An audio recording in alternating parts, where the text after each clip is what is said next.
Hindavi Swarajya news, जनतेसाठी एक पाऊल पुढे।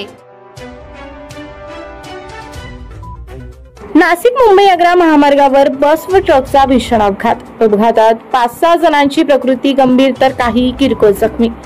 मुंबई आग्रा महामार्गावरील व्हीटीसी फाट्याजवळ सकाळी 8:30 वाजेच्या सुमारास ट्रक व बसचा भीषण अपघात झाला असून मुंबईकडून नाशिककडे जाणारी ट्रक क्रमांक MH15 DK 3116 व नाशिककडून इगतपुरीकडे जाणारी ST महामंडळाची बस क्रमांक MH40 AQ6010 या दोन्ही वाहनांची